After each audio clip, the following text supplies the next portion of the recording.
So thank you very much for that, Laura.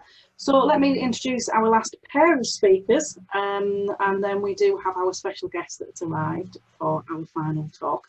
Our next pair of speakers is Laura Hepburn. She's a director at Greenology, and that takes us into the recycling industry.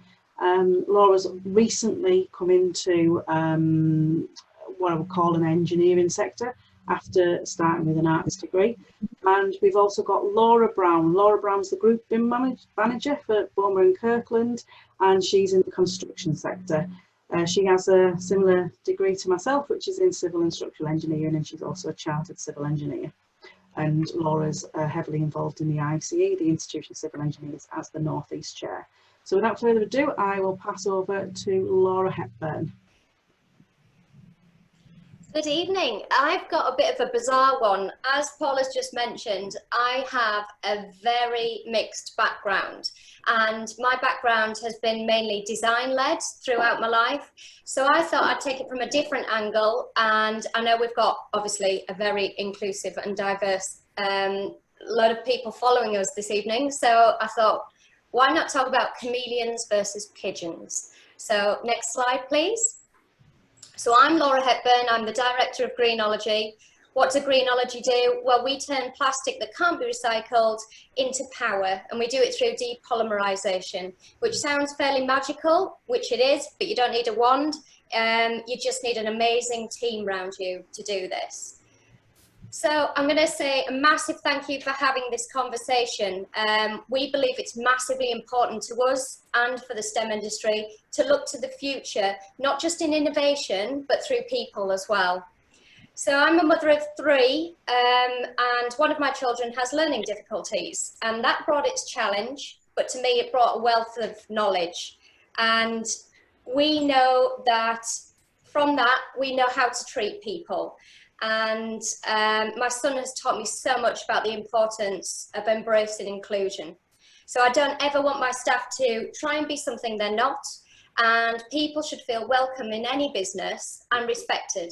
And that's why it's important to have a workforce full of chameleons. So this is a chameleon sat in front of you right now, and chameleons are people with colourful backgrounds. They could have disabilities, criminal convictions, long-term unemployed, or health conditions. They should never have these issues to become barriers, whether that's gender, faith, race, and they should never be a barrier if it's somebody who wants to work. So chameleons probably have been given a chance where they usually wouldn't have, and they'd have probably been dismissed for having what we are calling a colourful background. But they have a vast knowledge, and that usually breaks the mould if they have life experiences, because they've been through so much. Our team have had to think on their feet because they have different things they've gone through in their lives, which encourage like a survival attitude. And you don't know what that person's been through, but you usually find they want to tell their story. And they want to share that with you, and they've had to fight harder than most to get where they are today. Chameleons are keen to learn because they've been given an opportunity, so they want to prove that they can learn as much as anybody else. Chameleons will show gratitude by we've given them a chance. And they also show a massive drive to succeed because they've spent their life being told that they can't achieve something. And if you say, I'm a chameleon, and if somebody says to me, you can't do that, oh my God, I'm going to prove you totally wrong. So next slide, please. This is a pigeon. Pigeon are pigeonholed. These are the people that when you say, when I'm going to grow up, I'm going to be X, that are narrowing themselves down to be that pigeon for the rest of their life. Pigeons are people who tick the box. They don't break out of that box, and they always seem to think that boxes owe them something. So they usually stick to the same flock and don't explore other breeds. So they're always looking for the corn. So whether that's financial or other incentives. We find that pigeons tend to fly in a straight line. They don't see that if they went a different way, they could also have a different solution. So they tend to just fade into the background. And I think it's fair to say that anybody that deals with pigeons will usually find they get pooed on from a great height. They also apparently are really good in pies, but I can't say that I've tasted one. Next slide, please. It's all about the eyes. Eyes are like fingerprints, and every single one of them is individual. And like your fingerprint, it can't be matched to anybody else.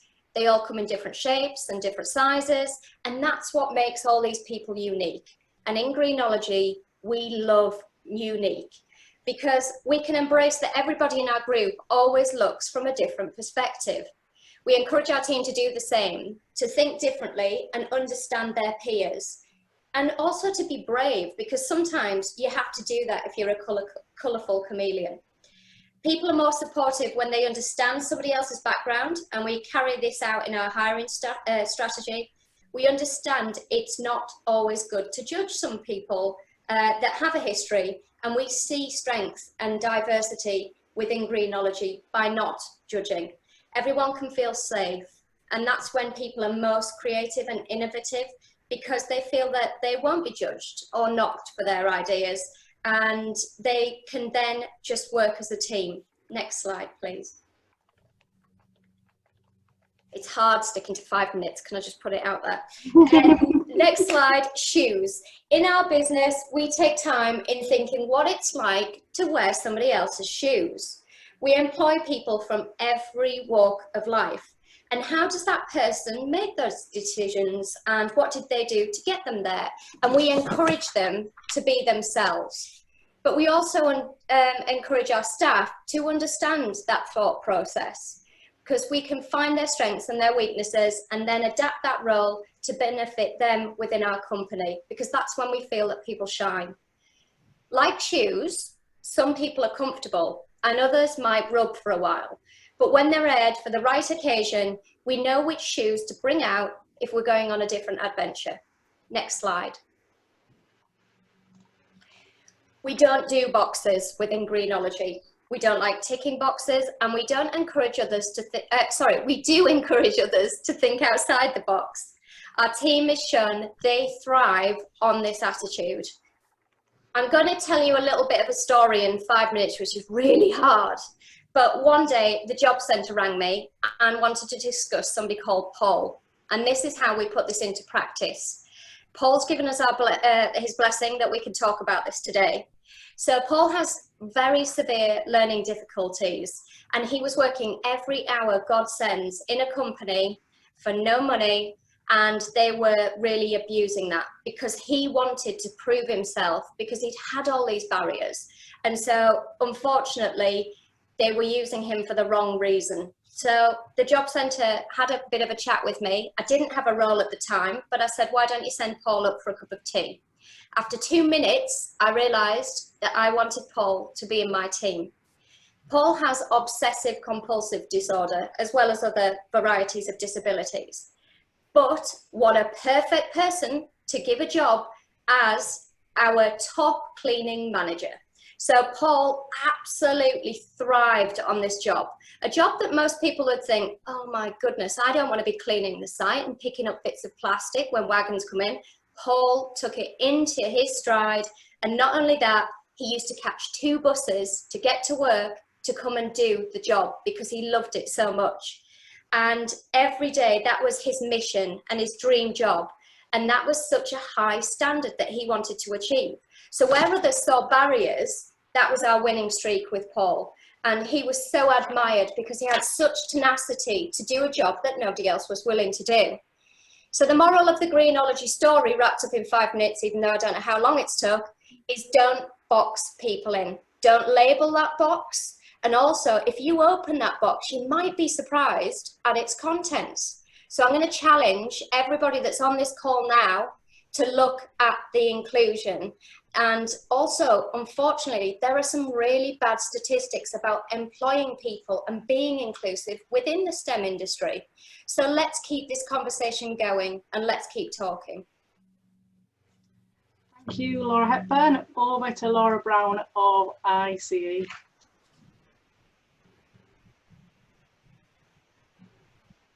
Just straight on to the next slide, please. Hi everyone. Well, that was one presentation that I really didn't want to have to follow. Thanks, Laura. It's a presentation that actually resonates really strongly with me, so thank you for that. From my perspective, I work in the construction industry, an industry that is renowned, as we all know, for being male dominated. And it's one thing for me that I felt all the way through my journey, which I'll talk a little bit about, is that inclusion for me should be second nature. Everybody has so much value to give in different forms, shapes, sizes, opinions, and it's really important to me, and it's something that I have certainly within my team, within Bowmer and Kirkland, is that everybody has a voice, and the only way to take absolute value from those individuals is to make sure that that voice is heard and appreciated and felt respected to do so. So that's certainly where I wanted to start my presentation. Hopefully you'll feel like that's where we end up as well. Next slide, please. It probably looks like a bit of a random slide saying sponsors welcome. I think one of the key things I wanted to get across here is we talk about diversity and inclusion, and one of the things when we were discussing this event was about inclusion from working backgrounds as well. So having different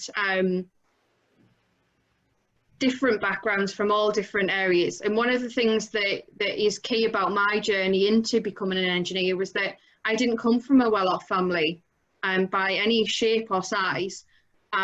We weren't well off, and my journey, I was very fortunate in the fact that I was sponsored to go and do my A-levels at a private girls' school, and I was then also subsequently sponsored to go and do my degree at university. And if it wasn't for that, I probably would have been on a completely different path to the one that I'm currently sat on. I always wanted to be an engineer because the men in my family were engineers and came from a construction background, so I suppose I'm fortunate in that way, and they've always driven me from being young that you can do or be anything that you want to be as long as you're willing to put the effort in. And I hope that that resonates with a lot of people, that if you're willing to put the effort in, you absolutely can do anything that you want to. And I hope that there's a lot of females on the call today that feel exactly the same way. And there's a lot of support out here with everybody who's on the call and other people within industry, whether that be male or females. A lot of my mentors are actually men, and they've been far more supportive than some of the females throughout my career sat on the call. Next slide, please. So the other thing to get across is, yes, as Paula said, I am a civil engineer, I'm a chartered engineer, but my career started off that way, but the career that I actually do now didn't exist back when I started university. And I think it's really important, and again, another reason why Laura's presentation really resonated with me, as well as so many of the others, is the fact that what you do now doesn't mean that you have to be a pigeon and stay in that kind of way. It actually it makes more sense to take the skills, take the learning, understand what you're delivering, and drive and pave a career to be whatever you want it to be. It doesn't mean because it doesn't exist now that you can't do it. If you've got that vision, then absolutely run and take it and grab it. That's what I've certainly done, and I think it's great that people see that there is the opportunity to do that. The final slide that I have is about the Institution of Civil Engineers. From being a student, I've been involved with the Institution of Civil Engineers, and it is again another one of those groups of people that have been there and supported me through my career journey. And one of the key things that I've found really important about that group of people is that we do try and be diverse. We are a group of volunteers who do have jobs, but absolutely want to improve things and make the industry better and support those coming through. And as part of that has been IC North East this year, and part of the run up to that was the discussion about trying to make things more inclusive and more diverse. So we set up a fairness, inclusion and respect group, which is headed up by Meshi Taka. And Meshi's doing a really great job at the moment in doing some investigation work into what are the barriers seen in fairness, inclusion and respect in terms of equality and diversity.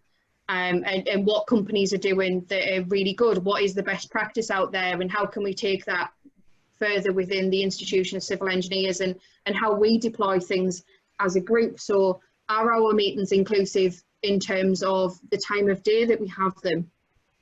Are our meetings inclusive in terms of the platform that we use?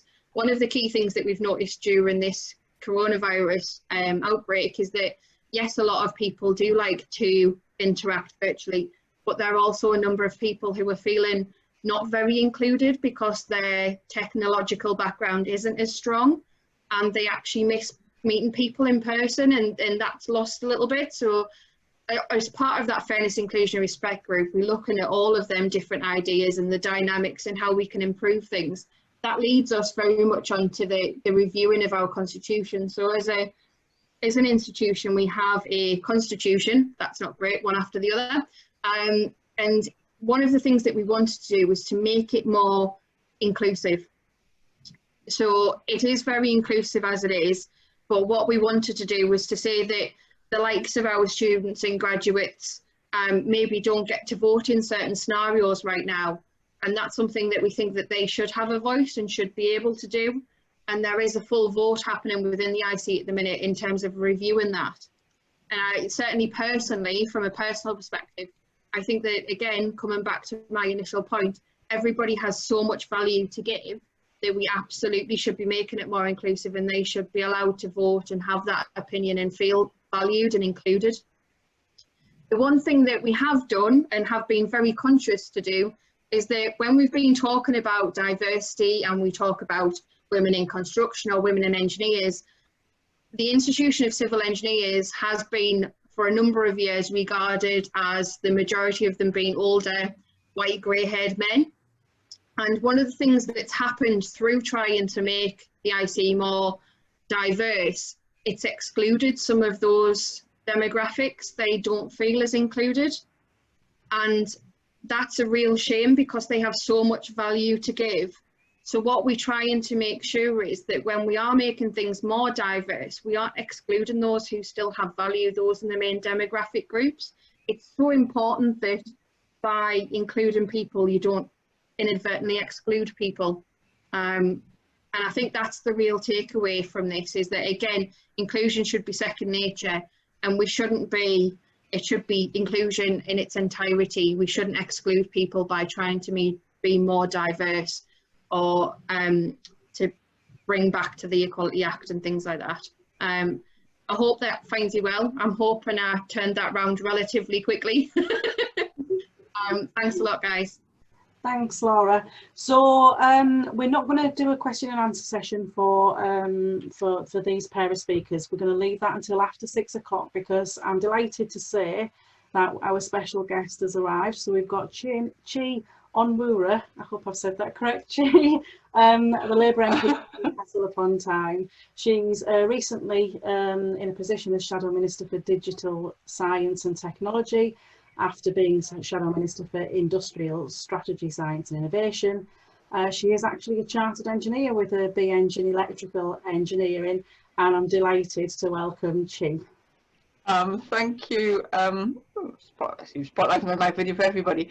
Thanks so much for that. And can I just say that I wasn't able to join for the whole event. I have been listening to the last few contributions, and it is both impressive and quite inspiring. That I really want to welcome WES and this International Women in Engineering event, and also it's just inspiring listening to you. And I could talk about this for hours, so I'm also going to find it difficult to keep it to 5 minutes, but I'm looking at that now. So I wanted to to start. I'm sitting here in Parliament, and when as I often do, say that Parliament is the most diverse environment I've ever worked in, it tends to surprise people because our representative body is not known for its representativeness.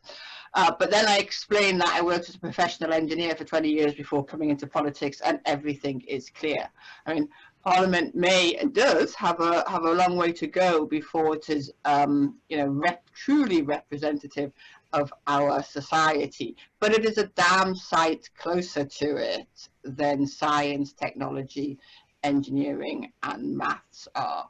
Although, and I recognize this, the life sciences and biological engineering particularly have made greater strides, but engineering, I'm a chartered electrical engineer, is way behind. But Parliament has a third women now. 51% of Labour's MPs are women. We have more women MPs than the rest of Parliament, most of the parties put together. We also have a record-breaking 65 BAME MPs. You know, this is out of 650 MPs in total, and we have 50 LGBT MPs. I mean, Parliament still doesn't represent the country, and if any one of you has ever visited Parliament and walked around it, then I always say, I mean, I feel like I'm followed around by dead white men in tights, because those are the images, particularly in the Palace of Westminster, which are still sort of celebrated and revered and everywhere. And unfortunately, sometimes when I walk into the chamber, you still get that impression. I say as someone who sits opposite the Tory front bench. But you know, I think this is not. It's not really a party political issue now. I think we can say that everyone in the House recognises the importance of diversity in both engineering and politics. And when I was at Imperial, good God, I graduated from Imperial in 1987. 12% of my fellow students were women. Today, whilst women make up half of GPs and solicitors, and the proportion of female engineering students is just 15%. That's a rise of 3 percentage points in 30 years, which is not acceptable. And the reason that this matters so much, I mean, I truly am a believer that I've been very fortunate. I spent 20 years in engineering. I've spent 10 years now in politics. I think engineering and politics are both, you know, engines of progress for humanity. I think that engineers save more lives than doctors. And that when you talk about caring profession, there is no profession which is more caring than that which delivers, you know, water into deserts and enables people to communicate with each other. But as long as engineering and science don't represent humanity, it cannot be humane. And I think we see that in some of the ways in which technology is rolled out. We see that in some of the priorities of technology. And I'm, you know, talking as someone who is desperately trying to improve social media and the tech platform giants' harm that they're doing to certain aspects of society, as well as all the benefits that they bring, of course. And so, yeah, I think that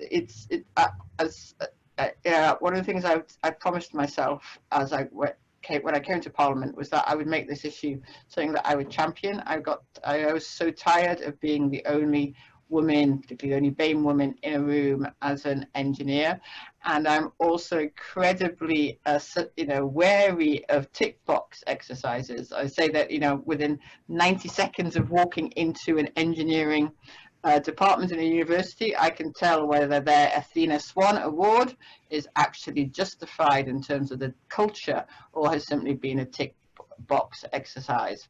So diversity is not an optional add-on, it's an economic imperative, and all the more so now when the greatest challenges that we face, if we look at COVID-19 and the pandemic, but also climate change, you know, the feeding safely and sustainably feeding a growing population. So many of them are science-based, and without the representation of representative science and technology, we won't be able to achieve, you know, the real progress that that humanity deserves and needs. And some of the proposals and the policies that I want us to look at to achieve that are things like a diversity charters for our sectors. We've got gender pay gap reporting. I think we need race pay gap reporting. as well. And we also need greater investment in lifelong learning so that you can study engineering and STEM whenever you want to or need to across your lifetime. So those are some of my thoughts on that, and I think it's a bit over 5 minutes, but thank you very much for listening. Brilliant, thank you, Chi. So I think if we leave all questions and answers to the end, because we're very aware that some people may have things at home that they're committed to at the 6 o'clock mark, which was the advertised finish time. So we did promise we'd have everything finished by 6 o'clock. So I'd just like to do a sum up and say thank you very much to all of our speakers and everyone that's attended. We've crossed and talked about a wide variety of things that make us diverse. Gender, language, different types of courses we can study, the way that policies work and have different groups within the workplace, how technology, the use of technology varies between people, how we've got learning difficulties, we've got colourful backgrounds, we come from different socioeconomic groups, and we have things like different grades of membership and different qualifications. We have learned, and I hope you've been inspired to know that we can be more like chameleons instead of pigeons, and that everybody is valued, and that although we do count those people in a diverse way by putting people into boxes, that actually inclusion, welcoming people, is the key thing. So one of the things that I part with the invite is to, if you think we can be more diverse, and we always can, then you're more than welcome to join one of our groups. We've got the WES Tyne and Tees cluster, which doesn't and isn't necessarily just women, and we also have Engineering Together, which is engineering across all sectors, and everyone is most certainly welcome. So I'm going to hand over to Alex. I'm going to close the formal meeting, but I'll hand over to Alex, who's going to chair our questions and answers. Alex. Hi everyone. So if you've got any more questions, just post them through. But the one I saw was, what are people's thoughts on getting more male colleagues to address diversity issues? So maybe Laura Brown from the ICE, because we've been...